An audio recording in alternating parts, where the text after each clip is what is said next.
Hello అండి, welcome to our channel unlimited home recipes. ఈరోజు special paneer butter masala. ఎప్పుడు కావాలంటే అప్పుడు చాలా ఈజీగా అండ్ టేస్టీగా ఎలా చేసుకోవచ్చో ఆ ప్రాసెస్ ఏంటో ఇప్పుడు చూసేద్దాం. ముందుగా ఒక మిక్సీ జార్ తీసుకొని ఇందులో 3 మీడియం సైజ్ టొమాటోస్ని ఇలా కట్ చేసుకొని వేసుకోండి.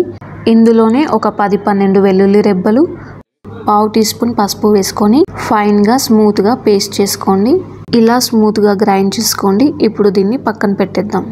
పన్నీర్ని చిన్న ముక్కలుగా కట్ చేసి తీసుకోండి. నేను ఇక్కడ 1 కప్ పన్నీర్ ముక్కలు తీసుకుంటున్నాను. స్టవ్ మీద ఒక కడాయి తీసుకొని ఇందులో 1 టీ స్పూన్ బటర్ వేసుకుందాం. బటర్ ఇలా మెల్ట్ అయ్యాక ఇందులో 1 టేబుల్ స్పూన్ ఆయిల్ వేసుకుందాం. ఇప్పుడు కట్ చేసి పెట్టుకున్న పన్నీర్ ముక్కలు వేసుకొని టాస్ చేసుకుందాం. నెక్స్ట్ ఇందులో salt, turmeric powder, red chilli powder వేసి మీడియం ఫ్లేమ్లో టాస్ చేద్దాం. పన్నీర్ ముక్కలు కాస్త కలర్ చేంజ్ అయ్యే వరకు ఫ్రై చేద్దాం. మరి ఓవర్గా ఫ్రై చేయకండి, పన్నీర్ ముక్కలు గట్టిగా అవుతాయి. ఇప్పుడు ఇదే కడాయిలో 1 టేబుల్ స్పూన్ ఆయిల్ వేసుకుందాం. ఇందులో 1/2 టీ స్పూన్ షాజీరా, 1 ఇంచు దాల్చిన చెక్క, 3 లవంగాలు, పొడవుగా కట్ చేసిన 6 పచ్చిమిర్చి వేసుకుందాం. 1 కప్పు తరిగిన ఉల్లిపాయ ముక్కలు వేసుకుందాం. ఇప్పుడు మనం వేసుకున్న ఈ ఆనియన్ గోల్డెన్ కలర్కి వచ్చే వరకు కూడా ఫ్రై చేసుకోవాలి. ఆయిల్ ఇలా సపరేట్ అవుతూ ఆనియన్ వేగాక ఇప్పుడు ఇందులో 1 టీ స్పూన్ అల్లం వెల్లుల్లి పేస్ట్, 1/2 టీ స్పూన్ పసుపు వేసుకొని 1 నిమిషం పాటు అల్లం వెల్లుల్లి పేస్ట్ పచ్చివాసన పోయే వరకు ఫ్రై చేసుకుందాం.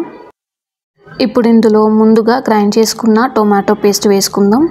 1-2 నిమిషాలు మంటని సిమ్లో ఉంచేసి ఈ టొమాటో పేస్ట్ని ఉడికించుకుందాం. ఈ టొమాటో పేస్ట్ పచ్చివాసన పోయి ఆయిల్ పైకి తేలే వరకు ఉడికించుకుందాం. నెక్స్ట్ ఇందులో 2 రెమ్మల కరివేపాకు, రుచికి సరిపడా salt, 1 teaspoon red chilli powder, 1 teaspoon ధనియా పౌడర్, 1 టీ స్పూన్ జీరా powder, 1/2 teaspoon garam masala వేసి ఈ స్పైసెస్ అన్నీ కూడా గ్రేవీకి పట్టేలాగా కలుపుకొని నెక్స్ట్ ఇందులో వాటర్ యాడ్ చేసుకుందాం. ఇక్కడ గ్రేవీ కన్సిస్టెన్సీ చూసుకుంటూ వాటర్ యాడ్ చేసుకోండి. నాకు ఇక్కడ 2 కప్స్ వాటర్ సరిపోయాయి. ఇప్పుడు ఇందులో ముందుగా ఫ్రై చేసి పెట్టుకున్న పన్నీర్ ముక్కలు వేసుకుందాం. ఇలా అంతా ఒకసారి మిక్స్ చేసి ఇప్పుడు మూత పెట్టేసి మీడియం ఫ్లేమ్లో 2 to 3 మినిట్స్ కుక్ చేసుకుందాం. 3 నిమిషాల తర్వాత ఇందులో 1 టీ స్పూన్ ఫ్రెష్ క్రీమ్ వేద్దాం.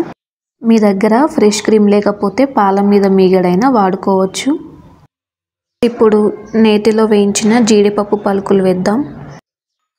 నెక్స్ట్ అంతా ఒకసారి ఇలా మిక్స్ చేసుకొని ఇప్పుడు 1 టీ స్పూన్ కసూరి మేతిని ఇలా క్రష్ చేసుకొని వేసుకోండి. మీ దగ్గర కసూరి మేతి లేకపోతే స్కిప్ చేయండి. చివరగా తరిగిన కొత్తిమీర వేసుకొని స్టవ్ ఆఫ్ చేసుకోండి. ఈ రెసిపీ మీకు నచ్చితే తప్పకుండా ట్రై చేయండి. మీ ఫ్రెండ్స్ అండ్ ఫ్యామిలీకి షేర్ చేయండి. అండ్ మరిన్ని సరికొత్త రెసిపీస్ కోసం మన ఛానల్ని సబ్స్క్రైబ్ చేసుకోండి.